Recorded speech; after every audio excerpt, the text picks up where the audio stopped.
Good morning, dear students. In the previous class, we have completed the chapter number 4, that is Animal Kingdom, in which we have observed that there are different kinds of animals in our surrounding, and each animal has somewhat different level of organization. There will be different symmetry, there will be different coelomate, or there will be either different characteristics which are found in these organisms, on the basis of which we had classified the organisms.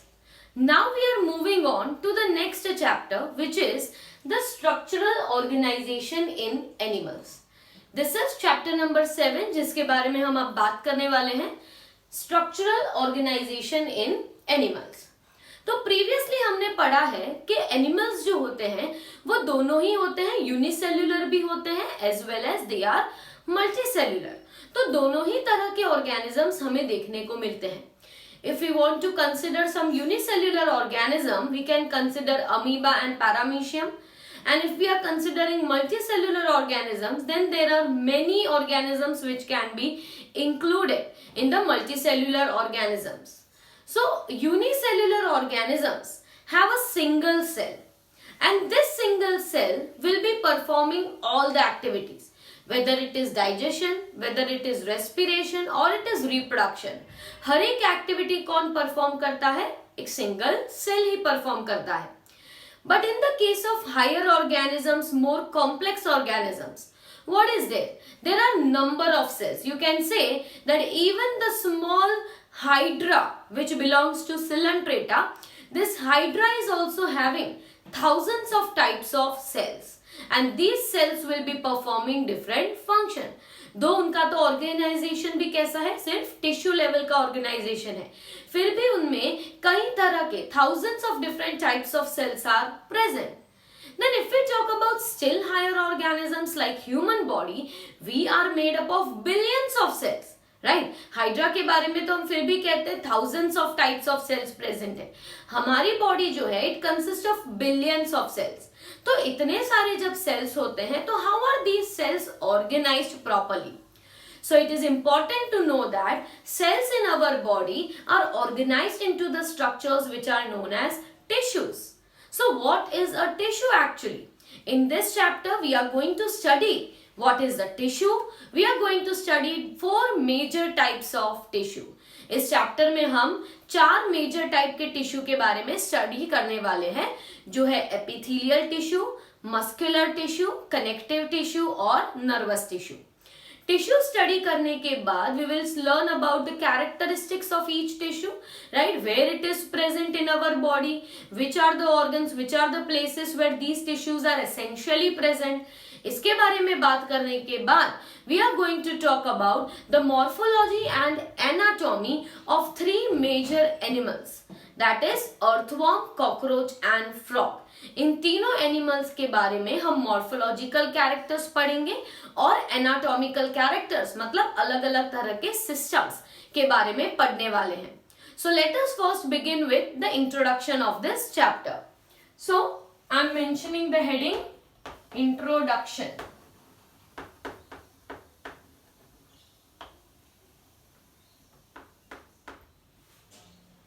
So when we talk about structural organization in animals, we first need to understand that animals can be both unicellular and multicellular. Animals can be both unicellular as well as multicellular. दोनों ही तरह के animals present होते हैं हमारे surrounding में, right? पर unicellular organisms obviously हमें दिखेंगे नहीं. For the study of unicellular organisms you need to take some pond water sample and then after you need to observe it in the microscope. तो unicellular और multicellular दोनों ही तरह के organisms होते हैं. अगर यूनिसेल्युलर ऑर्गेनिजम्स की बात करें तो they are made up of a single cell, और यही सिंगल सेल बॉडी की हर एक एक्टिविटी जैसे कि डाइजेशन है, राइट, एक्सक्रीशन है, रिप्रोडक्शन है, ये हर एक एक्टिविटी को परफॉर्म करते हैं. So we mention that in unicellular organisms, in unicellular organisms, a single cell performs, a single cell will be performing digestion, excretion, right, reproduction. क्यों ऐसा हम कह रहे हैं? क्योंकि डाइजेशन हो तो सिंगल सेल क्या करेगा? It will by the process of endocytosis take in the food, और अंदर क्या होता है? एंजाइम्स होते हैं बॉडी के अंदर, मतलब एक सेल के अंदर, and enzymes will be helping in hydrolysing that substance, right. Excretion because इफेजी और removal of the waste also occurs from a single cell. Reproduction क्योंकि यहाँ पे और कोई रिप्रोडक्टिव सेल्स या गैमेट्स कुछ होता नहीं है, तो एक ही सेल में सारी एक्टिविटीज हो रही है. But what about multicellular organisms? Do multicellular organisms behave in this way? No. Multicellular organisms have more well-designed way of completing all their activities. So we are mentioning that multicellular organisms or complex body organisms have these cells organized in a specific manner. Organized in a specific manner. क्या point लिखा है हमने? Multi cellular organism में या तो फिर complex bodied organisms में, मतलब जिनकी कॉम्प्लेक्सिटी थोड़ी ज्यादा है, इन्हीं ऑर्गेनिजम्स में क्या होता है कि सेल्स तो ऐसे ही होते हैं, सेल्स यही होते हैं इनमें भी, पर ये सेल्स कैसे अरेंज्ड होते हैं? So they are arranged in a more specific and a well organised manner. किस मैनर में अरेंज्ड होते हैं? मोर ऑर्गेनाइज्ड मैनर में ये सेल्स अरेंज्ड होते हैं. तो ये मोर ऑर्गेनाइज्ड मैनर में सेल्स इसीलिए अरेंज होते हैं so that they can allot proper division of labour. काम जो है वो हर एक टिश्यू, हर एक ग्रुप ऑफ सेल्स में बांट दिया जाता है, राइट. फॉर एग्जाम्पल अगर हम कंसिडर करें हाइड्रा, हाइड्रा भी क्या है? मल्टी सेल्यूलर ही है, right. It consist of, hydra consist of thousands of cells. Hydra जो होता है उसमें thousands of cell टाइप्स होते हैं. सेल टाइप्स मतलब कई सारे, कोई ऐसे सेल्स होंगे that will be forming nematocyst, कोई ऐसे सेल्स होंगे जो रिप्रोडक्शन में गैमेट मतलब that helps in formation of polyps and medusiform, right. कोई ऐसे सेल्स होंगे जो डाइजेशन में हेल्प करते हैं, कोई ऐसे सेल्स होंगे जो रेस्पिरेशन में हेल्प करेंगे. So thousands of types of cells are there, right. तो इनका ऑर्गेनाइजेशन ऑब्वियसली यूनिसेल्युलर से थोड़ा ज्यादा होगा. But if we talk about, but in human body billions of cells are present. Human body में कितने सेल्स होते हैं? बिलियंस ऑफ सेल्स होते हैं. So they are arranged in a well organized manner. How are they going to be arranged? In a well organized manner. तो ये well organized manner होता क्या है? So cells which are having similar functions along with their intercellular substances are collectively known as tissues. तो क्या कहा जाता है जब हम हमेशा लिखते हैं कि cells are arranged in a well organized manner? तो well organized manner मतलब क्या? They are arranged in the form of tissues. So we will mention that here the cells are arranged in the form of tissues. किस form में arrange होते हैं? Tissues. तो हम वापस लिख देते हैं कि what are tissues? Tissues are the cells having similar function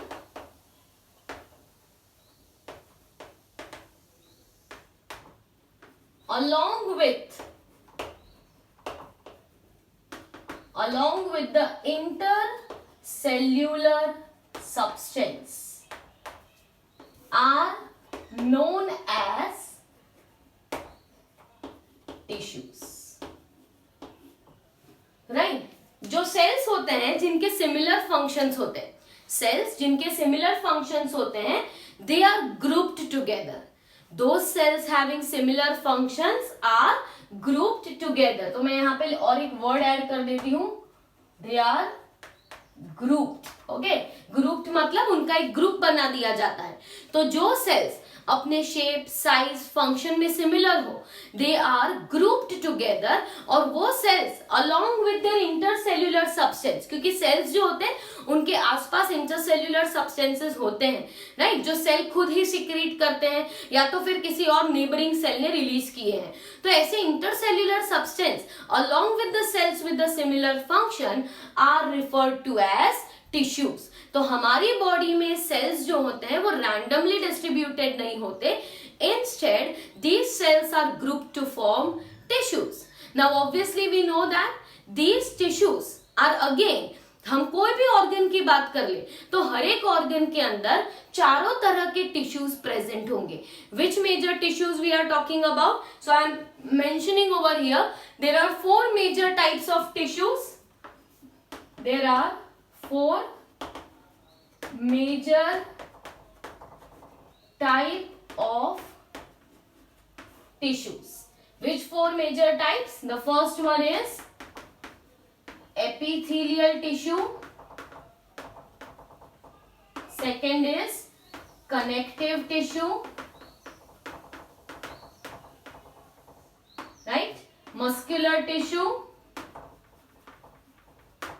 And the last one is the nervous tissue. So epithelial tissue, connective, muscular और nervous.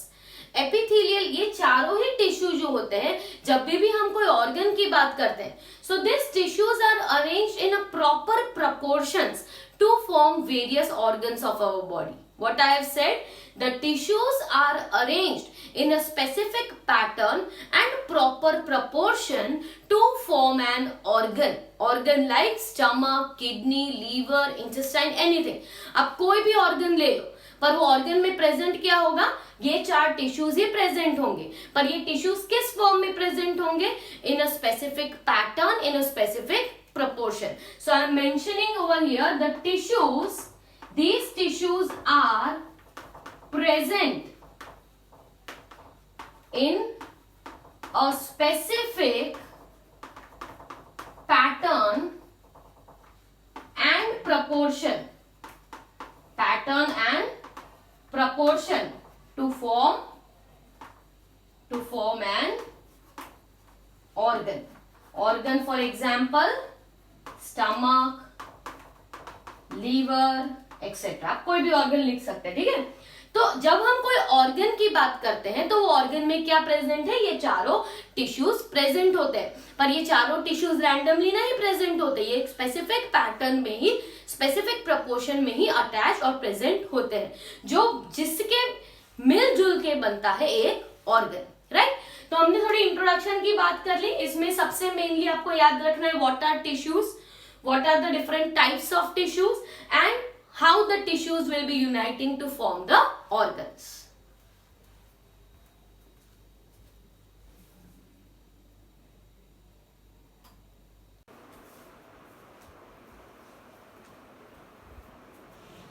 So as we said that cells which are having common function, which are having a similar function, these cells will be grouped together. They will be grouped together along with their intercellular substances, or you can say intercellular matrix. They will be collectively known as a tissue. मतलब sales जिनके function भी similar है, इन सबको group कर दिया जाता है, साथ में रखा जाता है, and along with their intercellular matrix they form the tissues. अब ये जो टिश्यूज हैं, they will be combining in different patterns and proportions to form the organs. Then how are organ systems formed?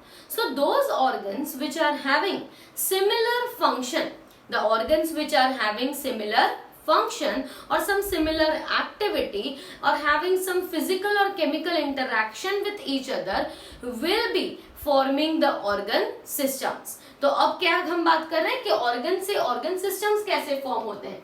So those organs having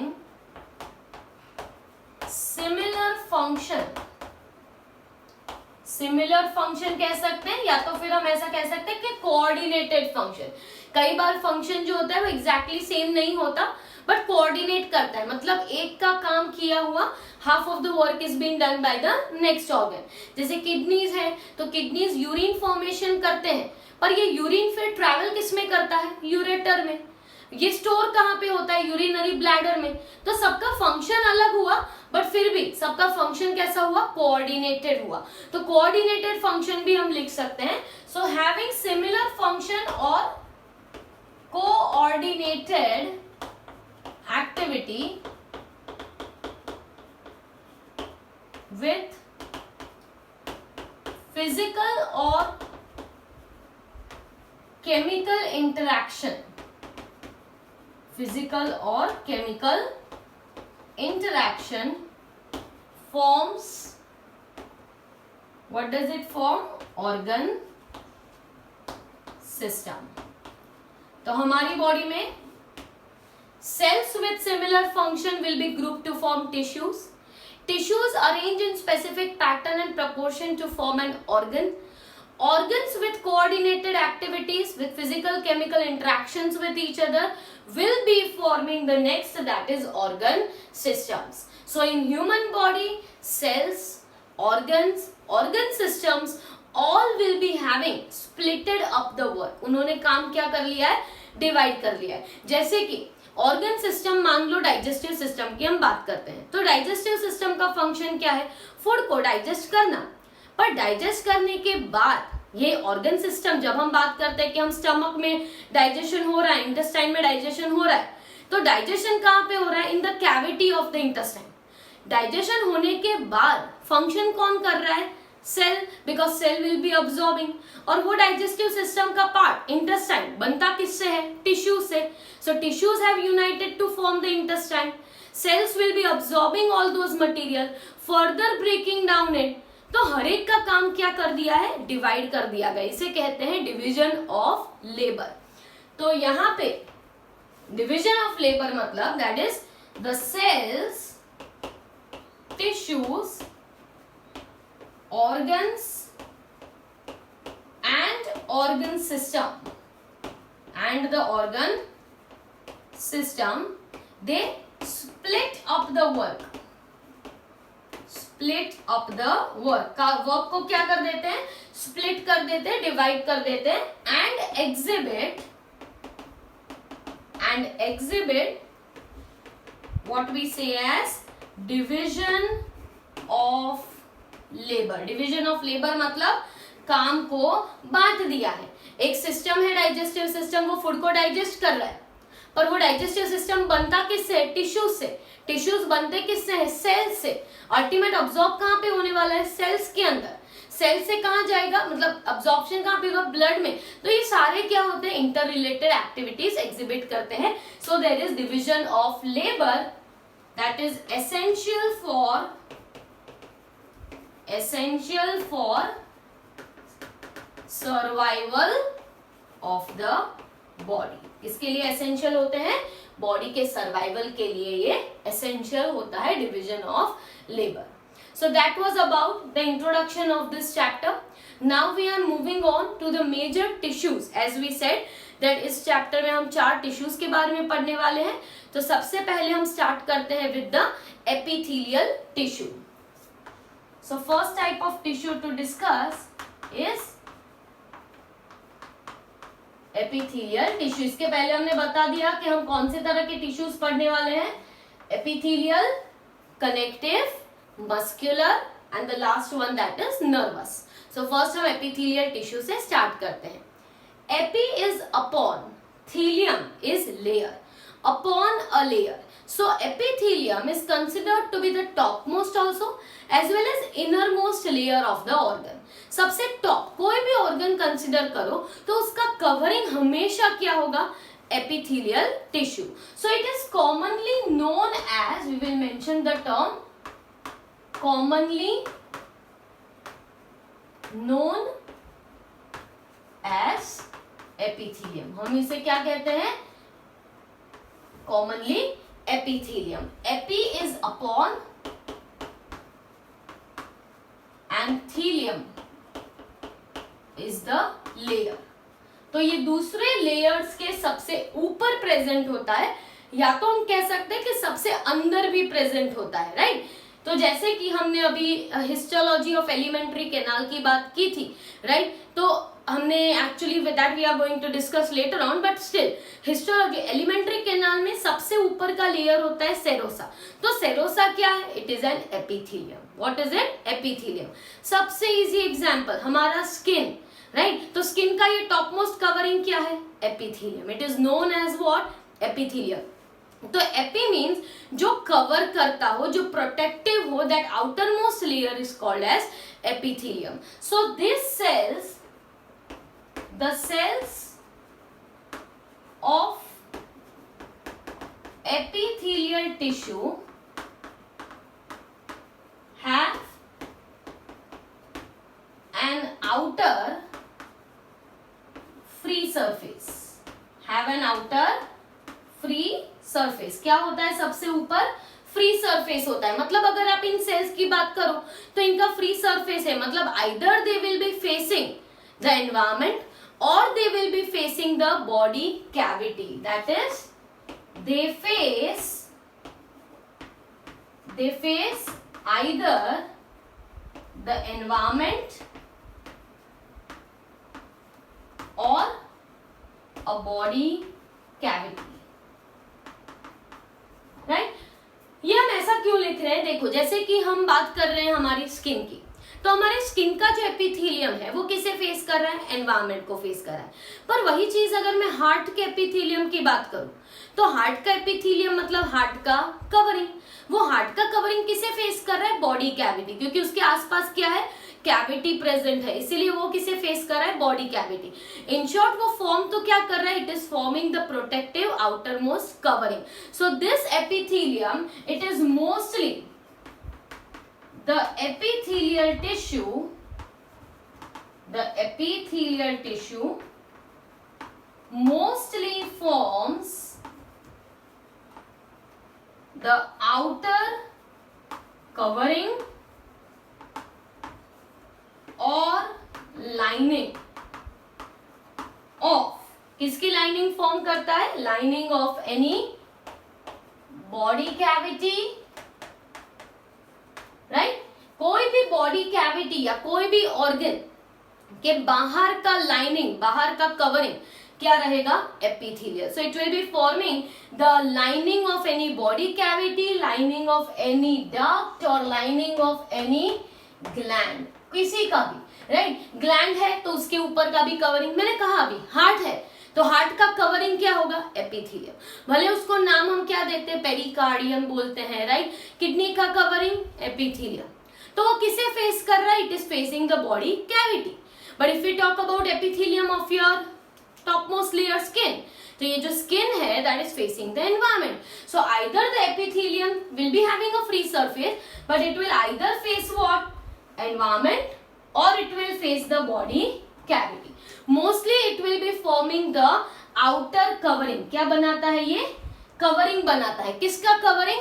कोई भी tube है, कोई भी vessel है, राइट? हमारी ब्लड वेसल्स होती है, उसकी भी लाइनिंग एपिथेलियम ही होती है.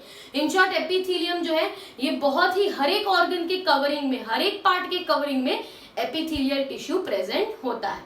ये एपिथेलियल टिश्यू जो है that is it is of two main types. सो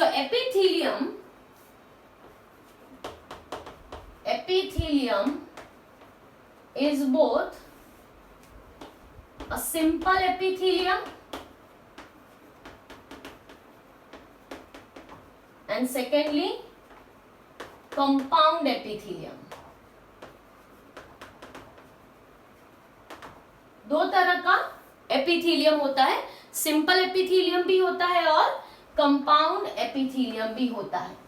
तो सिंपल एपिथेलियम तब कहते हैं when it is made up of a single layer of epithelial cells. So simple epithelium means single layer of epithelial cells, and compound means two or more layers. ठीक है, तो epithelial cells के दो या ज्यादा लेयर्स हो तो वो क्या कहलाता है? कंपाउंड. पर एपिथेलियल का सिर्फ एक ही सिंगल लेयर हो तो उसे क्या कहलाता है? Simple epithelium. ये सिंपल एपिथेलियम जो होता है दैट फॉर्म्स कवरिंग और lining of any duct, vessel और ट्यूब्यूल या कोई ट्यूब्यूल लाइक स्ट्रक्चर. ठीक है, तो कवरिंग बनाता है. ये क्या किसका कवरिंग बनाता है या लाइनिंग बनाता है? आउटर मोस्ट लाइनिंग किसका? कोई डक्ट का. जैसे कि हमारी सलाइवरी ग्लैंड्स होती है तो उनके साथ डक्ट्स होती है. डक्ट्स मतलब क्या? स्मॉल ट्यूबुलर पैसेजेस जिससे वो सिक्रीशन आगे पास ऑन होगा टू द रिस्पेक्टिव ऑर्गन. तो डक्ट है या तो ब्लड वेसल है या तो फिर कोई ट्यूबुलर पार्ट है. जैसे कि नेफ्रॉन होता है तो नेफ्रॉन में ट्यूबुलर स्ट्रक्चर्स होते हैं जिसे कहते हैं पीसीटी, डीसीटी. तो इनका लाइनिंग है. इन सब जगह पे कैसा टिश्यू प्रेजेंट है? Simple epithelial tissue. जबकि कंपाउंड जो है वो कहां पे प्रेजेंट होता है? It is present in skin. जो प्रोटेक्टिव ज्यादा होता है तो स्किन जो है that is more protective layer. और यहाँ पे एक लेयर नहीं होते, 2 to 3 लेयर्स होते हैं ऑफ द एपिथेलियम. तो यहाँ पे जो प्रेजेंट है वो है कंपाउंड एपिथेलियम. एपिथेलियल सेल्स के बीच में कोई भी या बहुत ही कम इंटरसेल्यूलर स्पेसेस होती है.